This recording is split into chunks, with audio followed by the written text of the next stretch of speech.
नमस्कार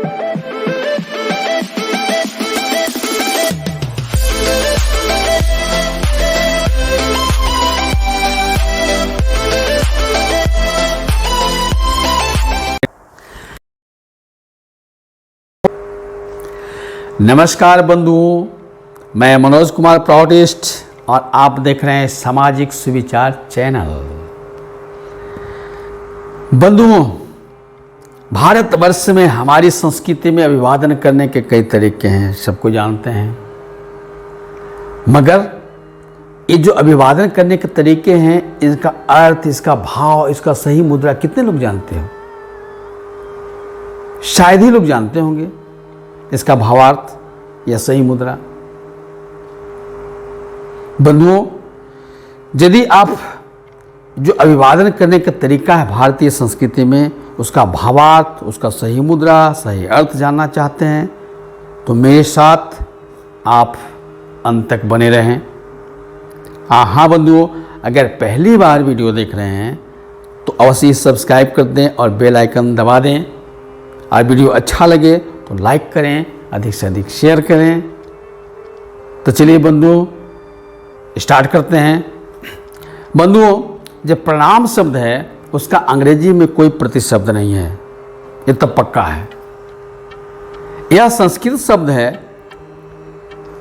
आज प्रनम, उसमें घई प्रत्यय लगने से प्रणाम शब्द निष्पन्न होता है। प्र का मतलब होता है प्रणिपात। शास्त्रों में कहा गया है प्रणिपातेन परिप्रश्नेन सेव्य। प्रणिपात का मतलब होता है कि पूर्ण समर्पण, आत्मसमर्पण। और नम का मतलब नमन करना, अभिवादन करना। तो इसका मतलब यह हुआ कि उसको अभिवादन करना है, उसको प्रणाम करना है जिसके प्रति आप पूरा नतमस्तक हो, पूरा उसके प्रति समर्पित हो, उस पर अटूट विश्वास है, अटूट श्रद्धा है, अटूट भक्ति है। किसी तरह की किंतु परंतु उसके प्रति भाव नहीं है। प्रणाम उसी को करना है। आज प्रणाम करने का उचित विधि है, अगर किसी के प्रति इतना अटूट विश्वास है, बहुत श्रद्धा है, बहुत भक्ति है, तो उनको दूर कर से हाथ जोड़कर प्रणाम नहीं करेंगे, उनका दोनों हाथ से चरण स्पर्श करेंगे। दोनों हाथ से चरण स्पर्श करें। आप ही हाथ जोड़ करके ये जो अंगूठा है, दोनों अंगूठा को आज्ञा चक्र में, जहाँ पर मन का अधिष्ठान है, वहाँ पर टच करें। और फिर ये आपका जो अनाहत चक्र है, हृदय में लावें, जहाँ पे दया, प्रेम, करुणा। इसका भाव हुआ कि जो व्यक्ति आदरणीय है, जिसको बहुत सम्मान करते हैं, जिसका हमारे प्रति बहुत अवदान है, उसको मन और हृदय से नमन करते हैं, अभिवादन करते हैं। तो बंधु, इस भाव से जब उस व्यक्ति को अभिवादन करेंगे, उसका नमन करेंगे, तो उस व्यक्ति के मन में जो आपके प्रति जो प्रेम, दया, करुणा आएगा, जो वाइब्रेशन निकलेगा, तरंग निकलेगा, वो सीधा आपको प्रभावित करेगा और आपकी मानसिक आध्यात्मिक उन्नति होगी। यही तो है आशीर्वाद। आशीर्वाद और कुछ नहीं है, मन की भावना है, मन का वेव है, मन का तरंग है। तो प्रणाम करने का इसका भावार्थ यह है, सही है, और ये सही मुद्रा है। और दूसरा जो है भारतीय संस्कृति में बंधुओं, वह है नमस्कार। नमस्कार शब्द भी संस्कृत के शब्द है और इसका भी अंग्रेजी प्रतिशब्द नहीं है कहीं भी। यह नमस् धातु में अकार प्रत्यय लगने से निष्पन्न होता है। नमस् का मतलब होता है एक आत्मा का दूसरे आत्मा का अभिवादन, एक आत्मा के द्वारा दूसरे आत्मा का नमन करना या उसका अभिवादन करना। और जब उसमें आकार प्रत्यय जुड़ जाता है तो हुआ कि एक आत्मा दूसरी उस आत्मा को अभिवादन करना है, नमन करना है, जो मनुष्य का देह धारण करके सामने खड़ा है, सामने है। और नमस्कार करने का जो सही मुद्रा है बंधुओं, दोनों हाथ जोड़ करके और दोनों अंगूठा को आज्ञा चक्र में, जहाँ पर मन का अधिष्ठान है उसको टच करते हैं और फिर सीधा ले आते हैं हृदय में, हृदय के पास, अनाहत चक्र के पास। अर्थात मन और प्राण से सामने जो परमात्मा रूपी, परमात्मा के अंश एक आत्मा है, वो खड़ा है, आकार रूप धारण करके मनुष्य के रूप में उसको नमन करते हैं, उसको अभिवादन करते हैं। तो इस भाव से जब नमस्कार करेंगे तो जो दोनों व्यक्तियों के बीच आत्मीयता बढ़ती है, प्रेम बन रहा है, मन में किसी भी तरह का एक दूसरे के प्रति ग्लानि है, गिला शिकवा है, शिकायत है, वो एक जो आत्मिक तरंग, जो परमात्मिक तरंग, आध्यात्मिक तरंग जो एक दूसरे को में जो प्रवेश करते हैं, वो मन की जो कुछ भी ऐसी भावना है वो खत्म कर देता है। इसलिए आप देखेंगे कि भाव से अगर किसी को नमस्कार करते हैं तो अगर किसी भी तरह का क्लेश है, किसी भी तरह का कुछ भावना है, वो स्वतः तुरंत खत्म हो जाता है। तो ये नमस्कार में, ये अभिवादन जो भारतीय संस्कृति में नमस्कार करने की परंपरा है, इसमें इतनी शक्ति, इतनी क्षमता है, बशर्ते कि सही मुद्रा और सही भाव से करें तब। और तीसरा जो शब्द है बंधुओं, वह है नमस्ते। नमस्ते, नमः धातु में ते प्रत्यय लगने से, तो नमस्कार तो मैं बता दिया कि नमस्कार मतलब एक आत्मा का दूसरे आत्मा को नमन करना, लेकिन यहाँ पर ते जो प्रत्यय लगा, ते का मतलब होता है उस, मतलब एक किसी थर्ड पर्सन को संकेत कर रहा है। तो एक आत्मा उस को नमन कर रहा है जिसने हमें बनाया, जिसकी कृपा से हमें मानव देह प्राप्त हुआ। वह कौन हो सकता है? वह है परम पुरुष, वह है तारक ब्रह्म, वह है ईश्वर। तो बंधुओं, नमस्ते किसी व्यक्ति को नहीं करना है।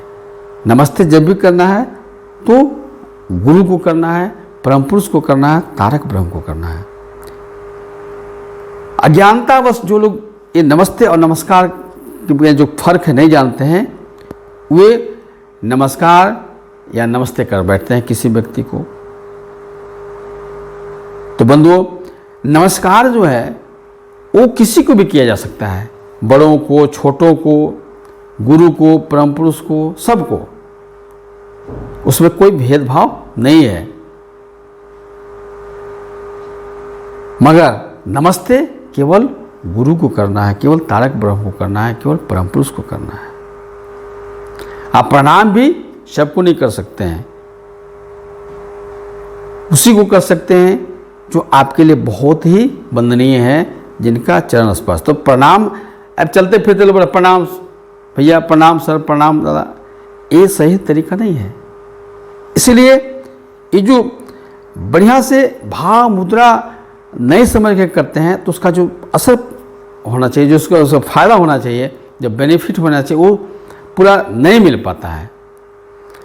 और लास्ट में जो चौथा है वो है साष्टांग प्रणाम। साष्टांग प्रणाम स जोड़ अष्ट जोड़ अंग, अर्थात 8 अंगों सहित, 8 अंगों के साथ जो अभिवादन किया जाता है उसको बोलते हैं साष्टांग प्रणाम। अब सवाल उठता है कि 8 अंग कौन कौन से हैं? अगर देखा जाए तो हमारे शरीर में तो 8 ही अंग, क्या बहुत सारे अंग हैं।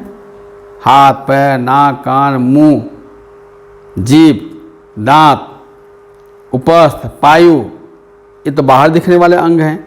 फिर अंदर चले जाए तो फेफड़ा, हृदय, आमाशय, किडनी वगैरह बहुत सारे अंग हैं। तो फिर इस साष्टांग का क्या तात्पर्य है? बंधु, अगर आप इसके गहराई में जाएं तो हम जानते हैं कि हमारा जो मानव देह हम धारण किए हैं उसका जो मूल स्रोत है वो 5 हैं। 5 कौन कौन से हैं? पहला है क्षिति, जल, पावक, समीर और गगन। मतलब 5 तत्वों से मिलकर के हमारा पूरा देह बना है। तो सभी अंगों का जो मूल स्रोत कौन सा हुआ? वो हुआ 5 तत्व हुए। तो ये 5 तत्व मतलब 5 अंग। सभी अंगों का मूल स्रोत 5 तत्व है, तो 5 अंग हुआ। और एक हमारा है मन, जिसका अधिष्ठान है, अवस्थिति है आज्ञा चक्र में, जहाँ पर जिसको त्रिवेणी बोलते हैं, ईड़ा पिंगला और सुषुम्ना का जो मिलन जगह है। और मन के भी 3 अंग हैं, वो है चित्त, अहम और महत्व। तो 5 ये हो गए और 3 मन का जो भाग है, चित्त, अहम और तत्व, तो 5 और 3 8 हो गए। तो साष्टांग प्रणाम का मतलब होता है इन्हीं 8 5 तत्व और मन के जो 3 भाग हैं, 3 तत्व हैं, ये 8 के साथ प्रणाम करना, ये साष्टांग प्रणाम कहलाता है। और ये साष्टांग प्रणाम है, यह 100% समर्पण का भाव है। मन में कहीं भी किसी भी तरह का कुछ भी नहीं रहना, सारा कुछ जो है सो समर्पित कर देना, अर्पित करना, हमारा कुछ नहीं है। तो बंधुओं, एक मनुष्य अपना सब कुछ किसको समर्पित कर सकता है? जिस पर पूरा 110% विश्वास है, जो सब शक्तिमान सत्ता है, और वह एक ही हो सकता है। वो कौन है? परम पुरुष। वो कौन है? तारक ब्रह्म। वो कौन है? गुरु। गुरु और कोई नहीं होता है। गुरु तो होता है गुरु ब्रह्मा गुरु विष्णु गुरुदेवो महेश्वर। आनंद सूत्र में कहा गया है गुरुरेकः ना परः। तो साष्टांग प्रणाम केवल और केवल परम पुरुष को, गुरु को ही किया जा सकता है, बाकी किसी का नहीं। किंतु इसमें एक और शर्त है कि बायोलॉजिकल कारण के कारण, जो जैविक बनावट है उसके कारण साष्टांग, पूर्ण साष्टांग प्रणाम केवल पुरुष ही कर सकते हैं। महिलाएं अर्ध साष्टांग प्रणाम करती हैं, पूर्ण साष्टांग प्रणाम करने का अधिकार उन्हें प्राप्त नहीं है। अब इसके पीछे क्या जैविक कारण है, बाद में जब मौका मिलेगा, मेरे को इसमें गहन अध्ययन करूंगा तो मैं जरूर आप लोगों को बताऊंगा। बहरहाल इतना ही जानिए कि महिलाएं साष्टांग प्रणाम नहीं करेंगे, ये शास्त्र सम्मत भी है। और जितना कुछ हमने डिटेल में बताया, इस शास्त्रों में भी आपको मिलेगा। मगर शास्त्र में कुछ ऐसी बातें हैं जो बहुत स्पष्ट नहीं हैं, किंतु इस युग का जो युग सृष्टा, युग दृष्टा, आनंद मार्ग के गुरु और आनंद मार्ग के प्रचारक संघ, आनंद मार्ग प्रचारक संघ के संस्थापक श्री श्री आनंद मूर्ति जी ने ये जो अभिवादन करने की जो 4 विधा है, उसके बारे में डिटेल में वर्णन किया है।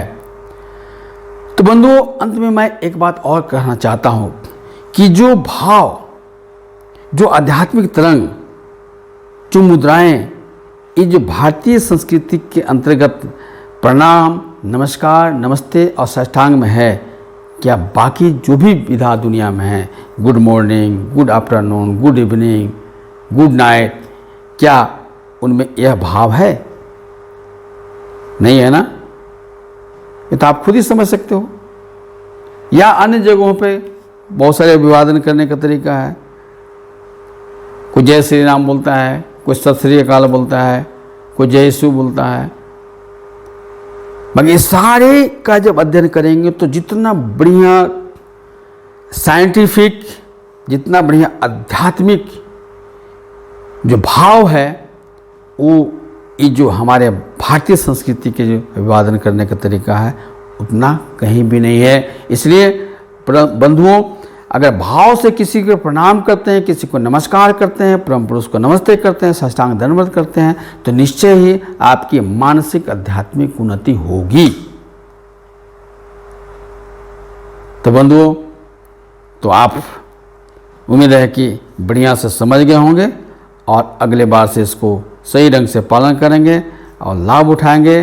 फिर अगला वीडियो मैं इसी तरह का बहुत ही जो महत्वपूर्ण, आपके जो व्यवहारिक जीवन में काम आने वाला कोई विषय को लेकर के आऊँगा। तब तक के लिए अलविदा, नमस्कार।